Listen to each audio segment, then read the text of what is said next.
Hello, thank you for joining. My name is Katherine Amoutkhteh. I apologize for my voice. I'm recovering from a cold. So today's panel will be on company culture and gaming. Our panel here is today to share the secrets in building a company culture that attracts, grows, and retains talent and creates a diversity of thought and inclusion in the workplace.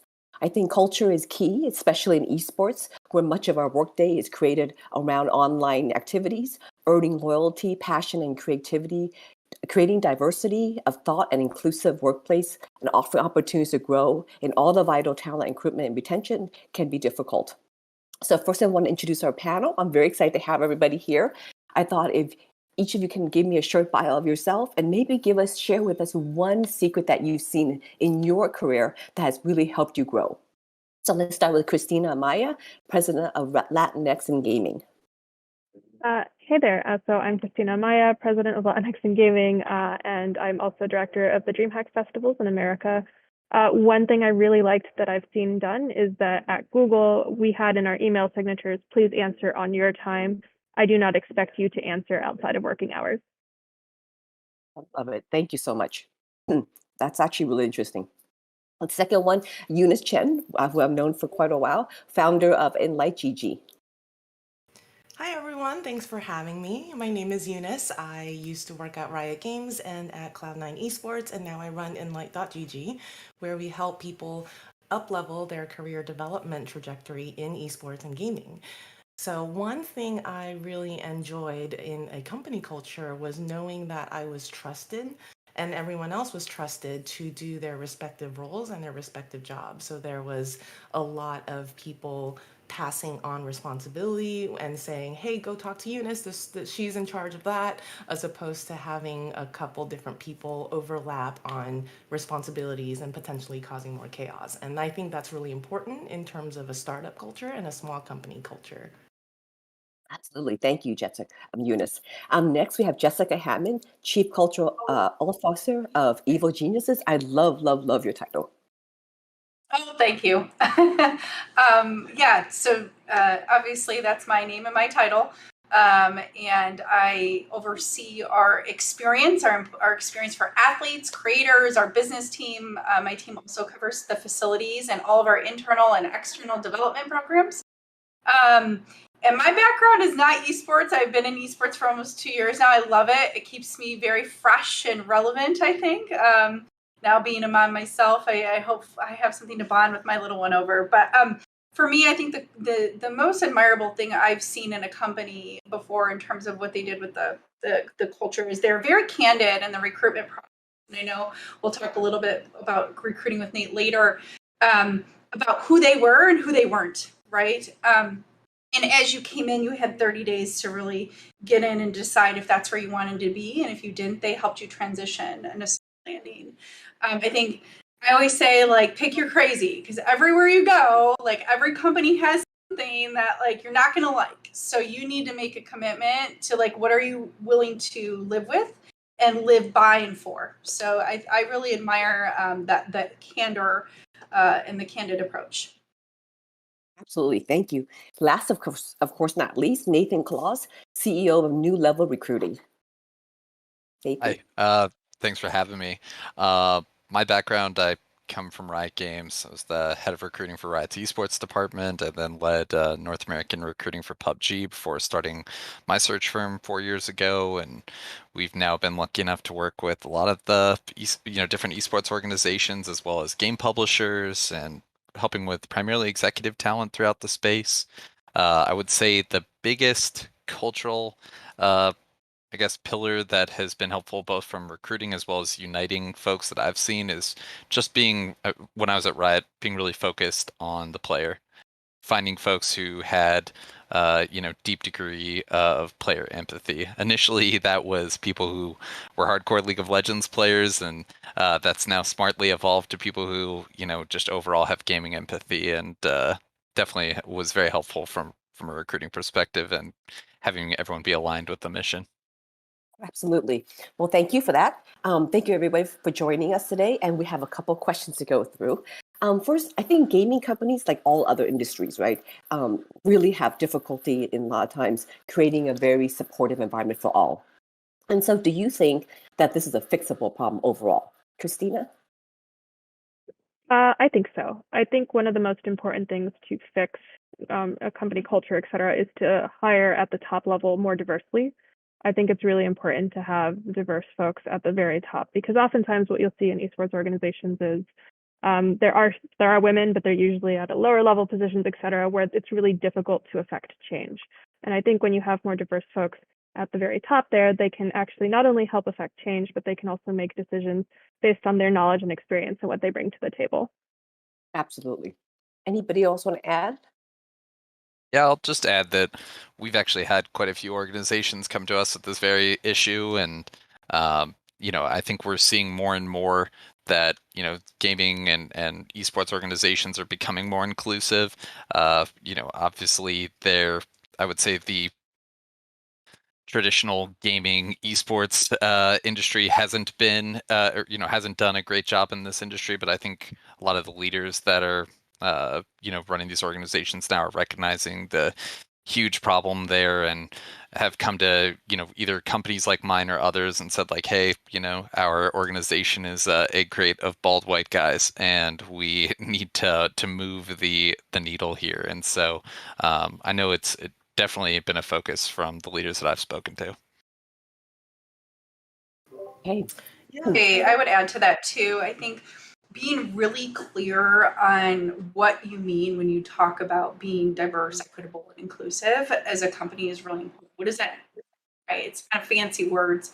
And then getting clear with the leadership and the team members and like what that means and how it translates into day to day, because where the proof's in the pudding, right? It's the decisions you make based on those principles. Because if you say, yeah, we want to be diverse, we have 50% women in our executive team, 25% African American, 25% Asian, like, yeah. But if the decisions that are being made don't reinforce that, it doesn't. So again, I've only been in the industry for 2 years. I'm super impressed by the pace at which we have as a community been able to change things. Like I've seen it. It's somewhat radical in terms of what I've seen in other industries, whether it be technology or others. So I'm very optimistic, but I think it's a lot of work and it has to be done every day and we need to continue to push. So I think the other part of this too is that there's a big I would say there was a shift in social acceptability of women in gaming. I lived in a time where most of my gaming peers growing up were, fellow guys, and now I see, young women gaming, in fact, women are the fastest growing demographic of gamers. To this day, we still have a problem of women playing games and not considering themselves gamers, even if they're playing mobile games or other things. But, and that's where I think previously when I recruited at Riot, it started off as like, hey, do you play League of Legends, or, do you consider yourself a gamer? But, like I just said, the self-identifying gamers that are women tends to be a lot less, even though they could be just as hardcore as any other, male gamer out there. So I think as we see more and more, women gaming, I think there should be an increased, from a talent pool perspective, more folks that we can potentially recruit from. I think that comes from an awesome attitude of the different groups, I think, because as I started my esports career as a teacher, I was a team manager for League of Legends.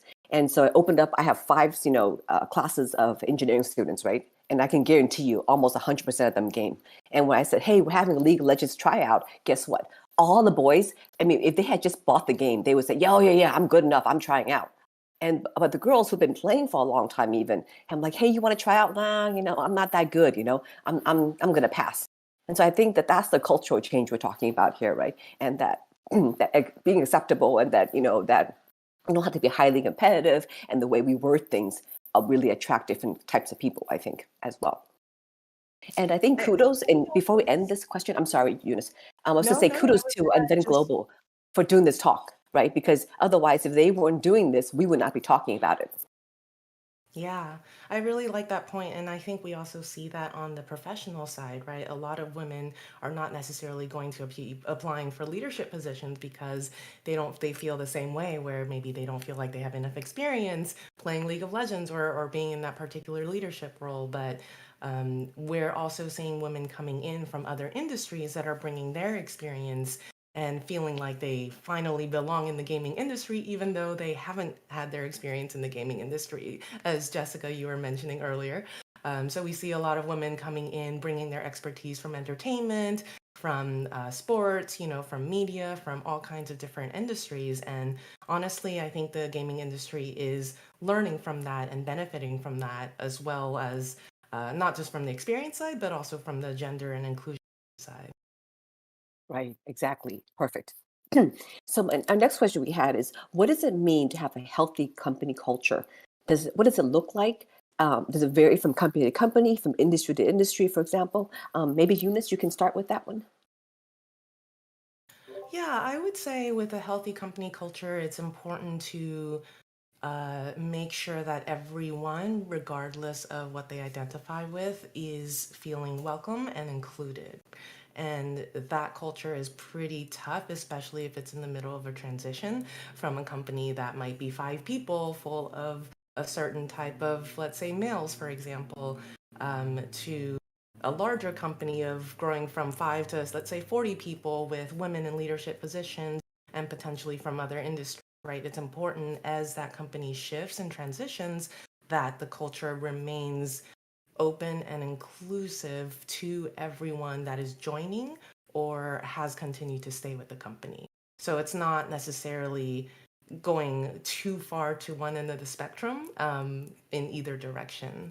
And I think that's a really hard balance to make. But as long as the leadership is willing to have open conversations about it and be aware of how people feel and a lot of the things that people don't talk about at work, a lot of the emotional kind of culture things that people don't talk about at work, it's really important for the leadership to keep that in mind.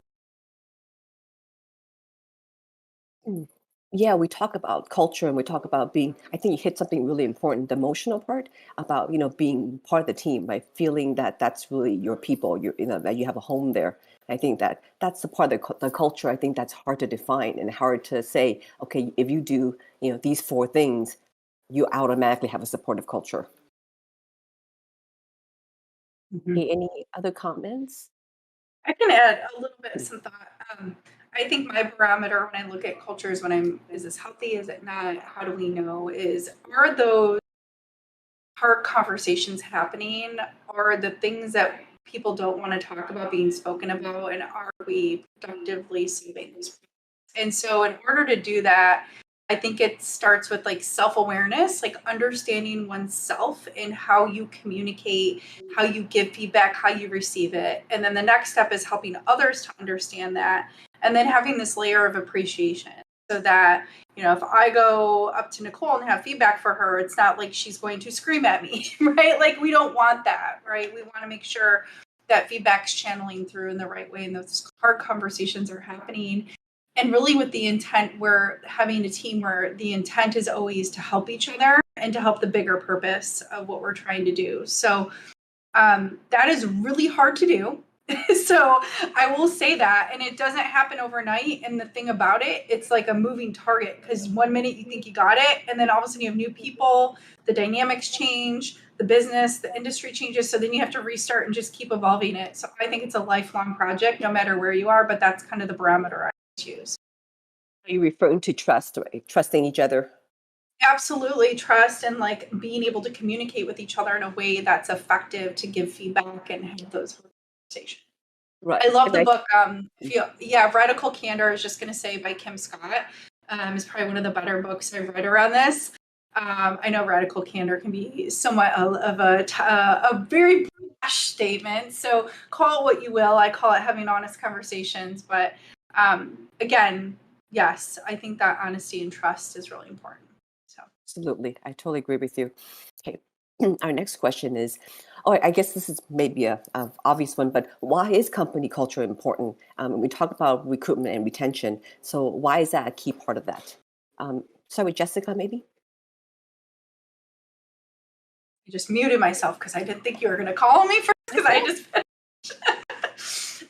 so I always think of it as like, okay, why do we have core values? First of all, like core values are at the bottom of this pyramid in my mind, and like those translate into behaviors that we kind of identify and we select to. So like when I think of Nate's world, like that's probably the most important piece of the puzzle, is making sure we bring people in that value what we value, because those values turns into like how we think about things. It doesn't have to be the same, but if I value high ethics and high bar for ethics and somebody doesn't here, then my decisions, because the way I think, are going to be different than that person, right? So the importance is really to drive a place where people can then, be part of something bigger than themselves and be clear on what that is, right? Because some companies I've been at value execution. Some value collaboration, some value thoughtful approaches versus just get it done. So just making sure that's clear, because that will drive who you are and who you become as a company.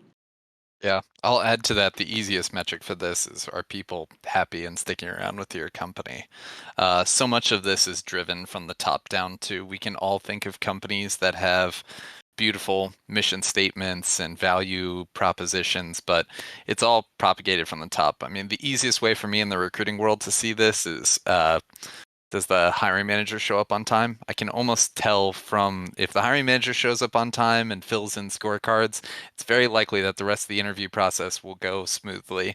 But if they're late, it's almost a guarantee that the rest of the interviewing team will show up late, put in horrible notes.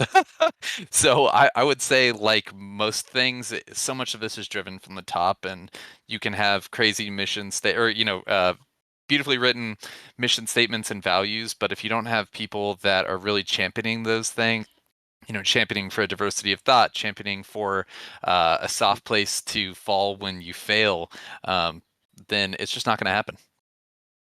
Yeah, Nathan, I know, and when it comes to recruiting, right, I want to ask you about that. How important is, we hear a lot about, shortage of labor, right? Trying to find the right person is really difficult now.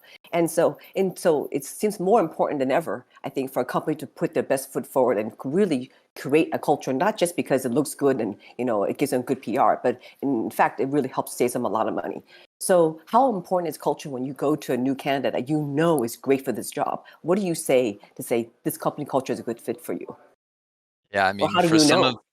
it's so competitive right now that for some of the early stage companies that are having a large team, like they at least have to have a pitch deck that can clearly articulate who they are, what they're about, and what their values are. Because in the current hiring environment, you just can't get away with less than that. And to answer your question, it's extremely competitive, and our industry in particular is being impacted by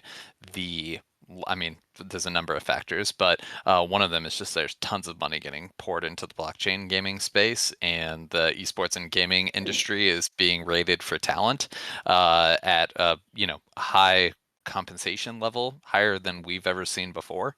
And so if you don't have folks that are aligned with you from a mission statement, and you can't compete with top 10% in pay, then you're going to be in for a world of hurt and attrition. Right, absolutely. So Nathan, back to you. What does diversity of thought and inclusion in the workplace do for a company's culture and success? Well, I mean, I worked at a company that saw this firsthand, and to their credit, I think compared to some of the other companies that have been out there and have been faced with this, have handled this a lot better. I mean, when I worked at Riot Esports, when I first started there, it was, if we cut you and you didn't bleed League of Legends, we couldn't hire you.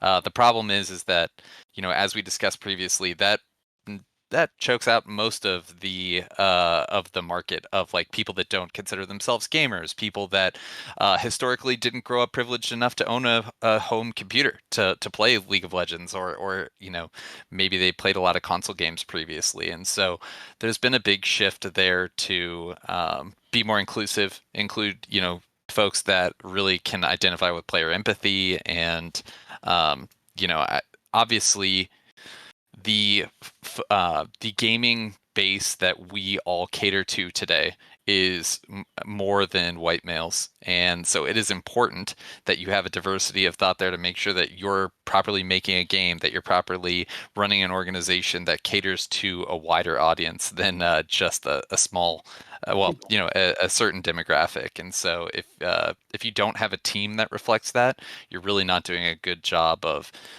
building a product game team that represents a larger group of people as well.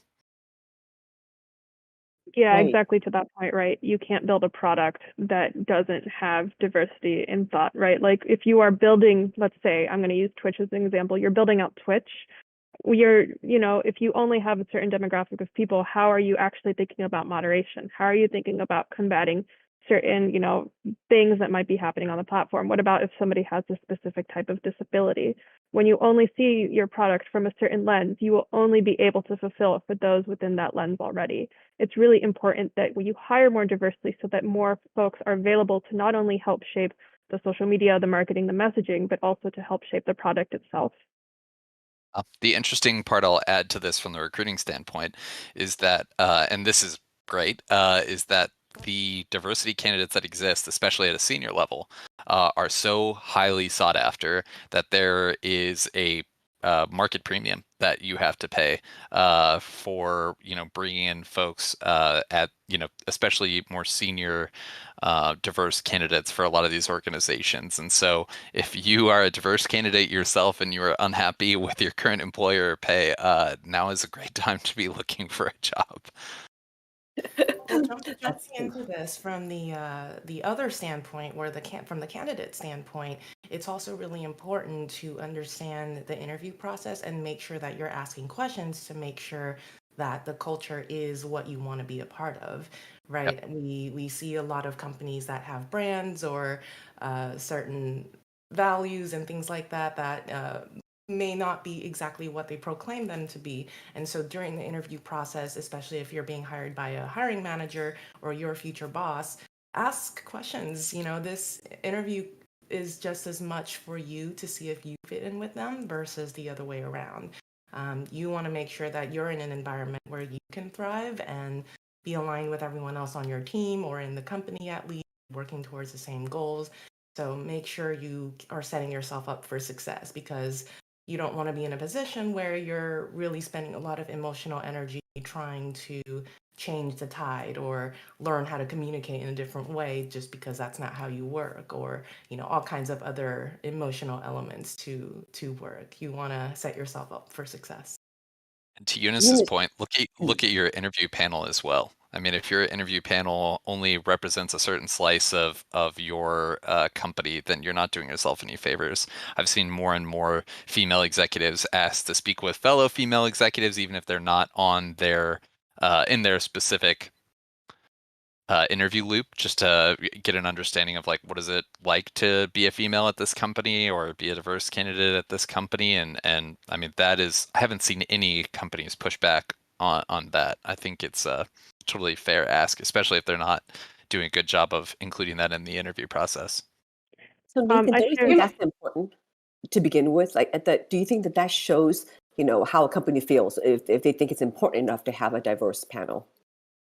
Jessica, do you want to chime in? Sorry, I think you got cut No, off there. I was going to go back to something Eunice said, if I may. I think it's really, I want to unpack it a little because I think it's really important, is emotional toll. One of my least favorite things people say, don't take it personally. And I'm like, okay, well, we're human beings. So yes, for one, this isn't 1950 at the GM factory. I'm sorry. I'm from Flint, Michigan area. So that's my reference. So sorry, that's what you're getting.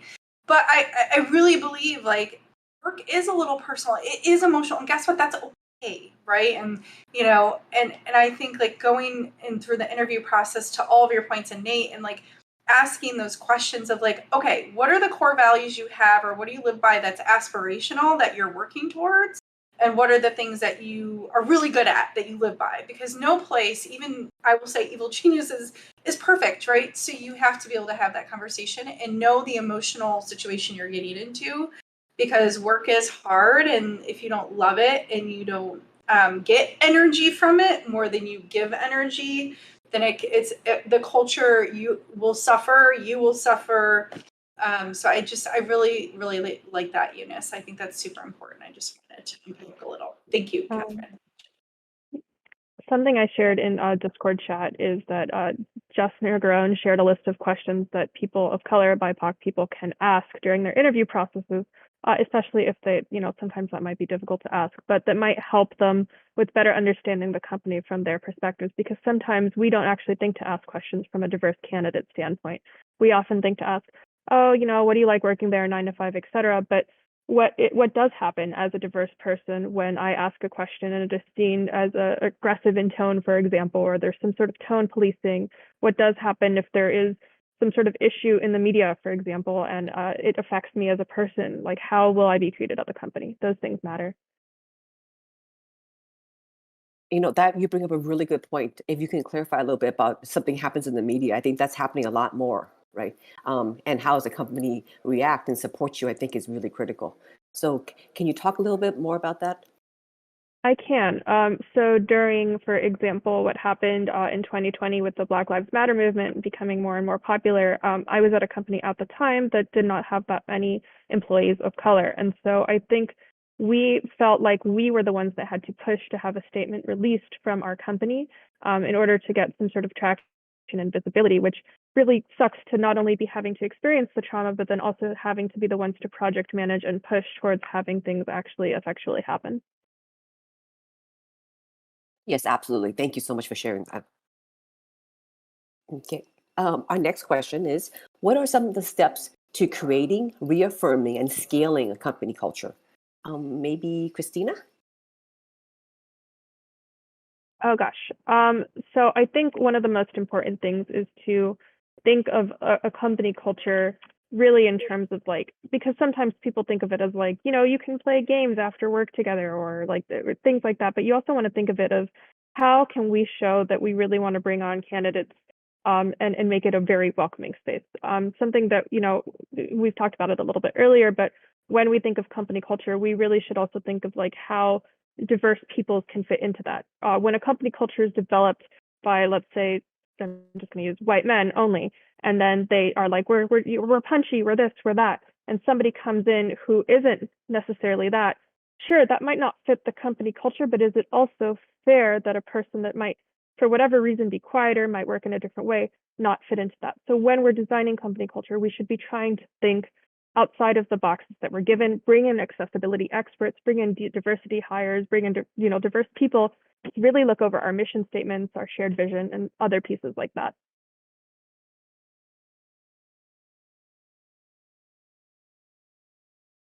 Any other comments? I would add into that, and I would say company culture is also built by how the company operates and the processes around their operations, right? And scaling was a point you asked in the question, and I've seen companies go from, when I joined Riot, it was at 400 people, and by the end of my stint there, it was over 1,000 people. When I joined Cloud9, it was 3 people, and now it's over 40 people. So I would say in scaling, it's really important to understand that there are different types of work personalities. And I talk a lot about this at Enlight with people who are trying to further their careers. Work personalities, I've been in situations where I know I have a certain work personality, but I didn't realize it, and it wasn't necessarily jiving with other people on my team or my manager's personality, work personality, or even the rest of the companies. And I always thought there was something wrong with me in the way that I worked. And so it's really important to be self-aware when you're a leader in a company that not everyone is the same way. And also you as a candidate or as an employee, that you are not the same as everyone else, right? You have your own strengths, and you have your own weaknesses. But the point of having a team is that you can complement each other and work towards a larger goal together. And so scaling a company culture, it's really important on the part of the leaders to really keep in mind that it's just going to get harder as the company gets larger to keep everyone motivated and happy at the workplace. And the only way of keeping that in mind is really just being aware, keeping communication open, really listening to people's feedback. Because if someone is feeling strongly enough to speak up about something, it must mean that it's a pretty important issue that a leader should listen or at least investigate. So there's a lot of just self-awareness and onus of leaders to keep that in mind as the company scales. Yeah, and to add in, you hire for affirming your culture, whether or not it's the culture you plan to have. So it is much easier to say, here is what we want, and hire people that fit into those cultural tenets than it is to have an organization that already has a culture and tell them what they're going to be from there. The unentangling of bad habits, bad culture is always painful, and we've seen it in our industry countless times already. And it's tough for the people that are currently in the company, and even for the new hires that are trying to be brought in under these new cultural tenets when existing tenets, are kind of the dominant force. So my advice is decide what your cultural tenets are early, and then make sure that is a big cornerstone piece of how you're hiring people in, because they'll reinforce that or take you much further from it. Right. And I think to Eunice's point about, as you scale, I guess by definition, right, diversity means that we all have different opinions. That's why we're diverse, and this is what we want. So our end product is a good one. But at the same time, I think we all recognize that may also cause some friction and conflict because of the fact that we're all diverse. So I really like what you're saying, Nate, about set it at the right to begin with, because changing the steering the ship from a different direction is hard, but if you put the right direction to begin with, it's probably much easier. Yep. Okay. All right. Next question I would is. also add that it's important as hiring managers to have a diverse group of hiring managers, because as Nate said, the person that's hiring, especially at a small company, you might just have one hiring manager, like the CEO or the founder. They are hiring people who are very much like them, whether it's gender or identity or race. You want a diverse group of hiring so that they're hiring diverse people and it's not just one person hiring the entire company. Yeah, and to add on to that, Eunice, I mean, so much of early company hiring comes from referrals. I mean, even when I was at Riot, an interesting stat was 3% of the people that were introduced into the hiring pipeline were from referrals, but they accounted for a third of all of hires made. So, and that's natural. It's natural that you hire people in from, that are once removed from people from your team. The problem is that it reinforces whatever the existing culture is there.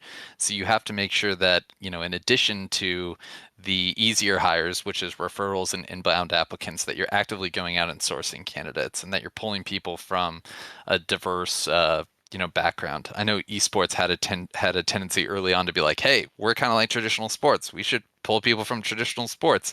And there was obviously problems that teams ran into there, for better or worse. And now there seems to be a bigger focus on digital media companies, companies that are also playing in, I would say, in a similar demographic, but also that are a little bit more tech forward. And it's interesting, the ramifications that happen from where you pull people from, and even when it might be faster just to hire someone that 3 or 4 people on your team have worked with, like making sure that I mean, now actually, to give another Riot example, for the leadership hires, which is difficult for Riot hiring team, they have to have 5 people that have gotten to on-site interviews, 2 of which have to be diverse candidates before they make a final hiring decision. And for some of these roles that have, a very limited small candidate pool, that it puts a lot of extra calorie stress on the recruiting organization. And that's why, for like a company of its size, Riot has a recruiting team that's like 4 or 5 times bigger than some other organizations get away with. But if you really want to live up to, bringing in the best folks and bringing in the best folks from a diversity of backgrounds, like, it's not an easy recruiting lift.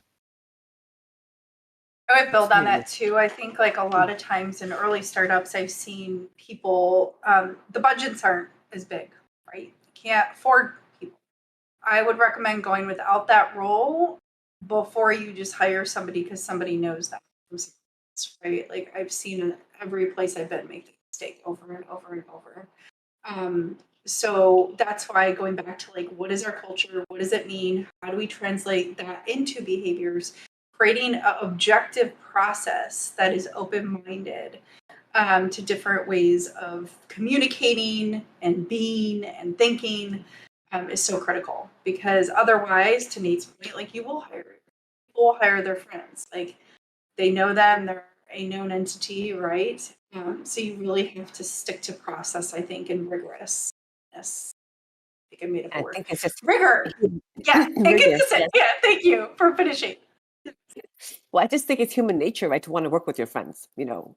I get along with Nate. I don't, because I might have to fire them. So I don't ever want to work with them. So. I have liked the analogy that I've again heard of Riot, which is like we're a sports team, because in a sports team you have high expectation of the people on your team, but you also really care about them. Mm-hmm. But it's also like if we're a basketball team and everyone else is practicing a ton and one person isn't, like we're all not going to be cool with that. But you still get some of that familial benefit of like, hey, we're all super close and know one another. I think striking the balance between those two is the kind of ideal, but there is something that is comforting in really liking the people you work with, because the number one reason why people leave their job in the first place is they hate their boss. So, yeah, don't be a jerk boss. And also, don't you think it's because we spend so much time at work? I mean, it's hard, right, to spend, I don't know, we like to say 8 hours, but it's more like probably 11 or 12 hours a day with people you don't like. Totally. Agree. Very few people work in gaming that don't care about gaming. It's any kind of passion industry like ours, like you have to really care to even be good at your job. So yeah. Or work in those conditions, I always say. Okay, so the next one, in fact, this is probably, maybe we should start with Nate. So what should organizations consider as they scale? We've been talking a lot about scaling and getting, and growing. So what should they consider? I'll defer to Eunice on this one. She's more the pro in this realm. I would say the biggest, and this goes back to what I said at the beginning in my intro, the biggest thing when you're growing a company is make sure that you trust everyone on your team to get their job done. The worst thing you can have on a small team is a micromanager boss or a micromanager founder or CEO where, it's a small team, but somehow you don't feel trusted to get your job done. I think that comes down to culture, but that also comes down to how good of a leader the founder or CEO or your manager. When you're growing a company, nobody has time to be micromanaging. So if someone's micromanaging, there's big issues, right? So that's number one. I would say number two is really and part of a leader in setting the vision on where you want the company to go and making sure that permeates throughout the culture. Are you building a product, which is fine, but what does that product mean in terms of impact? How does your job or the other employees' jobs go towards making that impact, right? You're setting a larger vision so that people are motivated, people feel happy working with each other, they all feel like they're working towards something larger.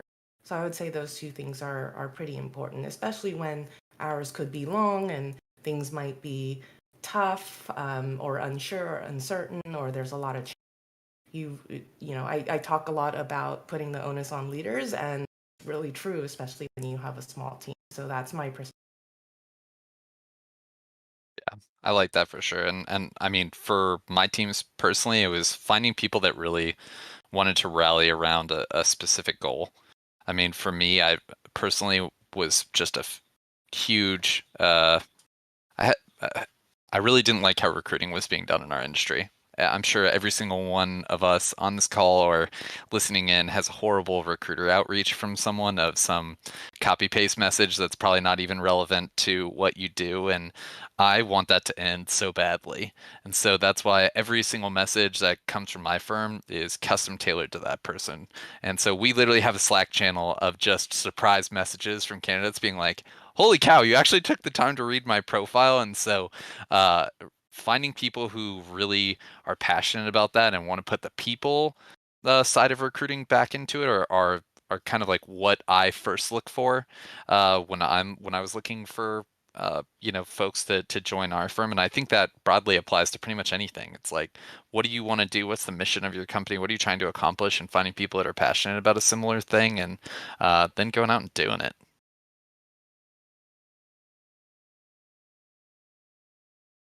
Okay, we're coming almost down to the end now. So one of our last questions is, how is your team attracting talent? So this, I think, probably is a Nathan question or Nate question.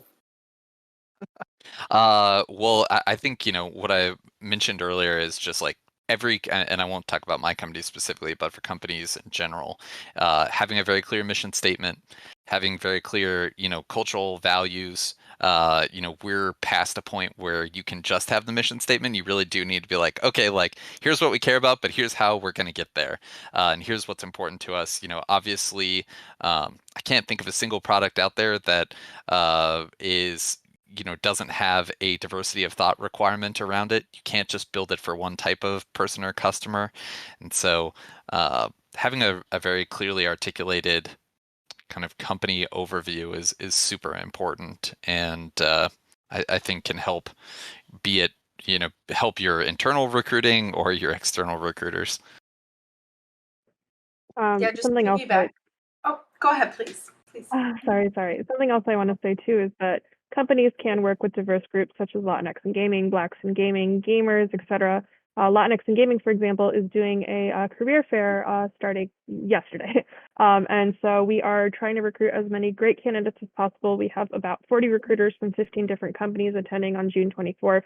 And we really are trying to get these diverse candidates in front of the companies that are hiring, such as Activision Blizzard, Nintendo, etc. So we're always going to be trying to do stuff to get diverse people in the room, and our group and many other groups like us exist.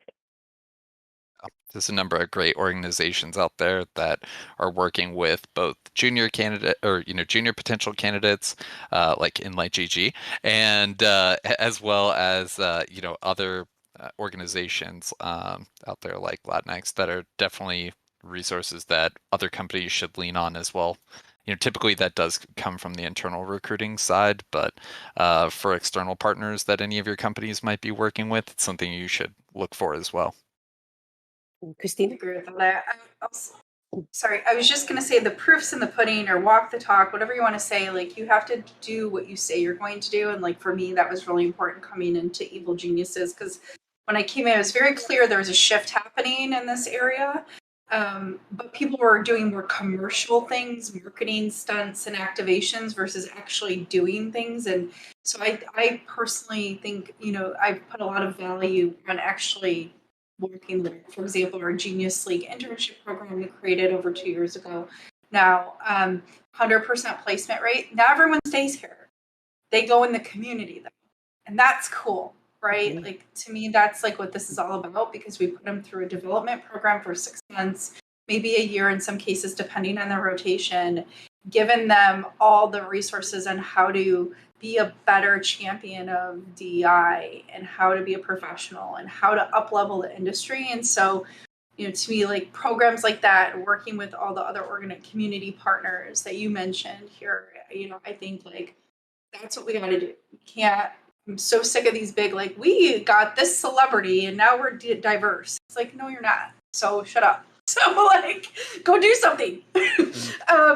So that to me is probably what stands out when I think about your question there, Katherine. Thank you. Eunice, do you have anything to add to that? No, I don't. Everyone said some really great things. Okay. Well, thank you. Well, first of all, I want to say thank you to everybody for being here. I think this is the beginning of moving that needle, right? To have these honest discussions and call out, what works and does not work. So I thought before we close, we have probably like 3 more minutes left, I believe. Can we go around the room and maybe say one or two things that you think that you would love to see different or change in this area? Let's start with Jessica.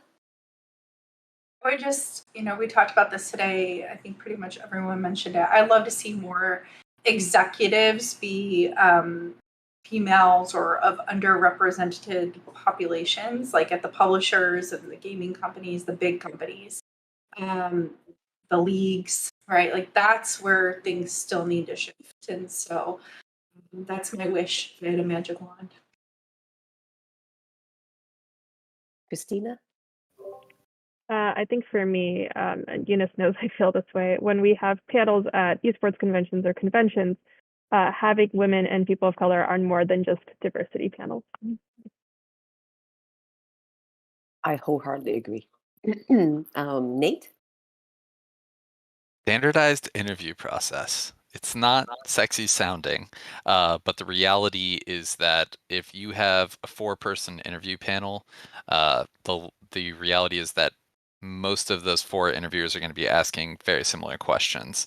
And so you're really not doing a great job of 1, representing your company, or 2, getting a diversity or a constellation of info points about that candidate to know if they're a good fit for your company. And so as the hiring manager, aligning on not only who shows up for your interviews, but roughly what their interview focal areas are, so that you can give a honest overview of your company and also offer up question time for your candidates. It would be to everyone's benefit. And also for the women out there that have an offer in hand, make sure you're getting paid fair market value. It is crazy. Not every situation requires you to counter, because I think companies are doing a much better job now of leading market competitive. But do your homework. You have to be your own advocate. And I have seen folks get offers that were 2x what they had originally thought they would be able to, because they weren't aware of how underpaid they were. Absolutely. Thank you for mentioning that. I think that really is a big, huge issue. And of course, ending with my friend Eunice. I like the segue that Nate set up, which is really empowering yourself as the candidate and as an employee to go in understanding what you know you're worth, but also go in understanding that the interview is also about you and whether you want to work with this company. And obviously that's a very blanket statement, right? It's very different if this is your first job out of college or if it's an internship or whatnot. So I don't necessarily like to say blanket statements where it's like, hey, don't take an internship if it's unpaid because you feel like you are worth more than that. And maybe you are, but there's always ways to think about your resume and building your worth up over time, as opposed to just going in with an aggressive standpoint and maybe some arrogance as well. So in gaming and esports, we see that there's a really high demand for jobs. There's a lot of jobs, but there's also really each one of those jobs. And so, when I say empowering yourself as the candidate, you want to set yourself up for success, but you also want to set yourself up for success, not necessarily just by taking from the company, but also building yourself up through skill sets, through learning how to best interview, learning how to make your resume stand out, building up your skill set so it actually matches the job description you're aiming for.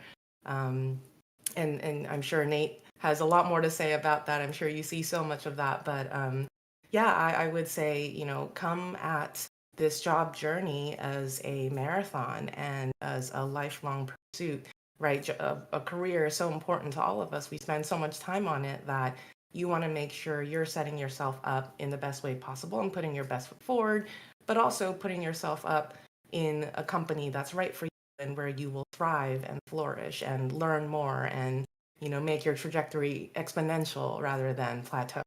So keep that in mind as you're going on this job journey, I like to call it. Absolutely. Thank you so much, everyone, again. I appreciate all your time and your insight, especially. I think that our audience have learned a lot, and I appreciate you very much. Thank Thank you. you.